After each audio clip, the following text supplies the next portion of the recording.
जा रहे हैं जंतुओं में पोषण के बारे में।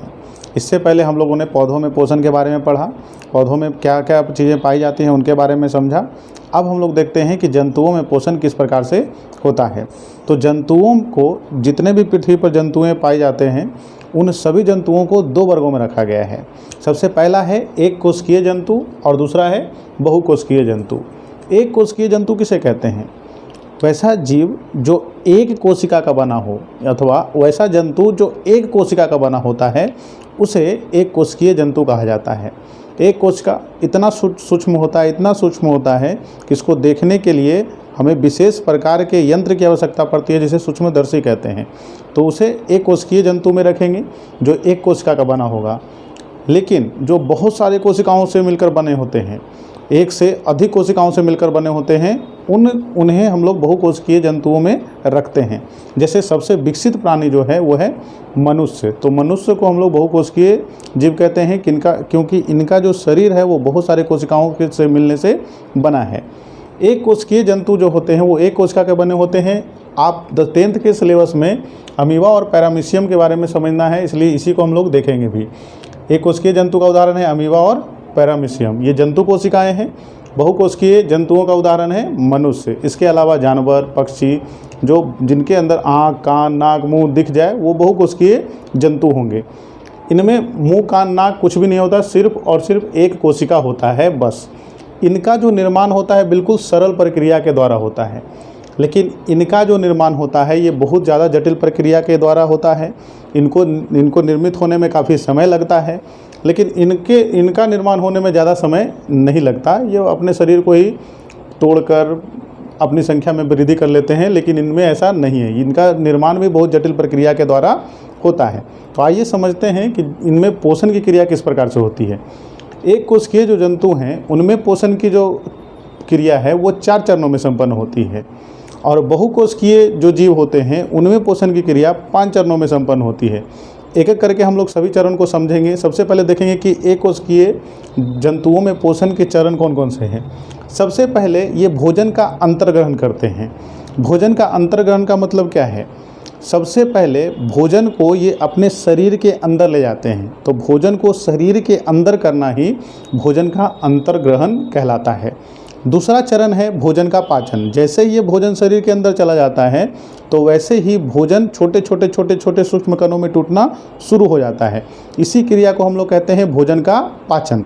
तो दूसरा जो चरण है वो है भोजन का पाचन। तीसरा चरण होता है स्वांगीकरण। जो भोजन छोटे छोटे सूक्ष्म कणों में टूट जाते हैं, उनसे कोशिकाएं जो हैं वो अलग अलग प्रकार से अपना काम निकालती हैं, जैसे ऊर्जा का निर्माण करना और भी कई तरह के कार्यों को करने में सहायता लेती हैं। तो ऊर्जा के निर्माण के लिए ये पचे हुए भोजन को पूरे शरीर के माइटोकॉन्ड्रिया में भेजती हैं। तो इस क्रिया को कहा जाता है स्वांगीकरण। तो जो पचे हुए भोजन को पूरे शरीर में फैलाने की क्रिया को ही कहा जाता है भोजन का स्वांगीकरण। लास्ट में, अंत में जो बच जाता है भोज्य पदार्थ, वो अब अवशिष्ट पदार्थ बच जाता है, क्योंकि उसमें से सारे पोषक तत्व पाचन क्रिया के द्वारा निकाल लिया गया है। तो अवशिष्ट पदार्थ को शरीर से फिर क्या कर दिया जाता है? बाहर कर दिया जाता है। तो इसे कहा जाता है बहिष्करण। तो ये 4 चरण जो होते हैं वो एक कोशिका में होते हैं। बिल्कुल सरल तरीके से सबसे पहले ये भोजन को अंदर ले जाते हैं, तो ये भोजन का अंतर्ग्रहण। उसके बाद होता है भोजन का पाचन। तीसरे चरण में होता है भोजन का स्वांगीकरण। अब जो भोज्य पदार्थ बच जाते हैं वो अवशिष्ट पदार्थ होते हैं, उसको शरीर से फिर बाहर निकाल दिया जाता है। तो ये सरल प्रक्रिया के द्वारा होता है। एक कोशिकीय जंतुओं में जो पोषण की क्रिया है वो 4 चरणों में संपन्न होती है, ये ध्यान में रखना है। अब हम लोग देखते हैं बहुकोशिकीय जंतुओं में पोषण। तो बहुकोशिकीय जंतुओं में पोषण जो है वो एक जटिल प्रक्रिया के द्वारा संपन्न होती है, इसलिए इनमें जो है एक चरण बढ़ जाता है। तो आइए एक एक करके सभी चरणों के बारे में देखते हैं।